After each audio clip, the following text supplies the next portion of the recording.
My name is Shelby Willis, and this study covers political persuasion on social media. In a world full of colorful and intriguing stories, the media can, however, be so gray.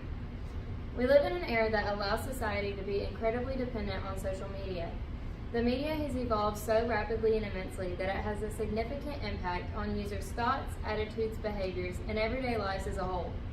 The effect of a two-step flow of communication further influences people's beliefs towards particular information, specifically that regarding political matters. Among the scholarly journals that I have gathered and studied, I have found that there is a significant amount of bias and fake news in the media that people are either incidentally or intentionally exposed to, and there is also a distinct presence of opinion leaders in the media. This study will address these questions. What role do social networking sites play in the flow of communication?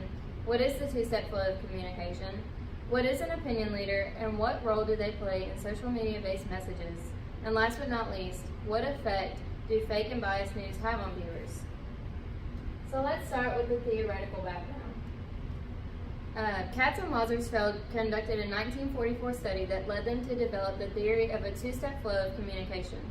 This theory asserts that a message from the media moves through two distinct stages.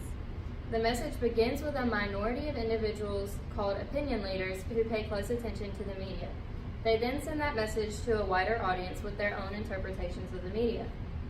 According to Gotsey, opinion leaders may be defined as those who bring in new information, ideas, and opinions, then disseminate them down to the masses, and thus influence the opinion and decisions of others by a fashion of word of mouth. In this day and age, the majority of people rely on social networking sites to provide the information they want and need. Although this information may not be objective or it may provide a biased point of view, society indulges in this information to create their own biased content on social media. According to Fletcher and Nielsen, among the three most popular social networking sites, Facebook, Twitter, and YouTube, there are approximately 2.3 billion active users. These networking sites now serve as news outlets and contribute to the high-choice media environment of the 21st century. Also, according to Fletcher and Nielsen, empirical research shows a relationship between news consumption and political participation.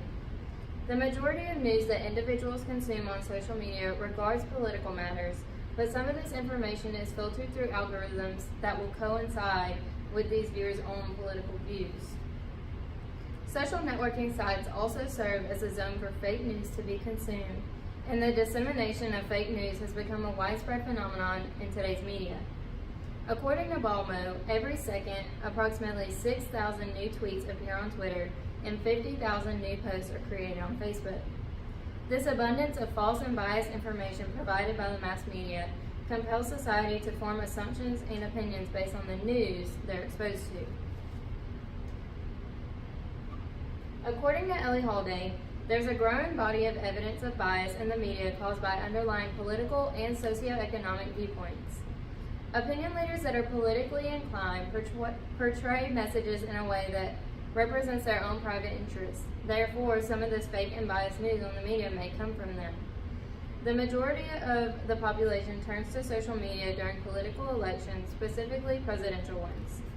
An article by Susan Coy says, according to the Pew Internet and American Life Project, 74% of Internet users, over half of the entire adult population of the United States, went online both to communicate about politics and obtain news during the 2008 election. During and after the 2016 presidential election, a large amount of fake news was disseminated throughout the Twitter platform. According to Bova and Maxey, an average of 1.1 million tweets per day during the 2016 presidential election concerned the two main candidates, Hillary Clinton and Donald Trump. This illustrates the overwhelming flow of influential content concerning political matters, specifically political figures and the parties that they represent, on Twitter alone. Not only do opinion leaders exist on social media and attract non-opinion leaders to engage in interaction, but this problem also continues in a political setting, and it affects how mass audiences view and form opinions about political leaders and issues. These opinion leaders have a tight rein on social networking site users, constantly pulling them back in when they post content expressing their own opinions that others may view as factual information.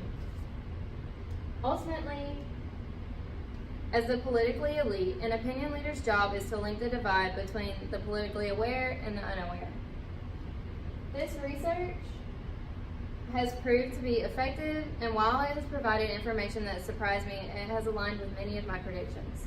My biggest takeaway from this research is the significant impact of political news, whether it's fake or biased, distributed through the two-step flow of communication. The presence of this problem affects people's views and actions, and it is essentially a cause of the political protests and arguments that take place today. Unfortunately and undoubtedly, this problem will continue and expand as time goes on.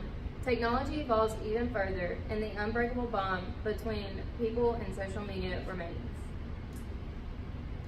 And these are my references.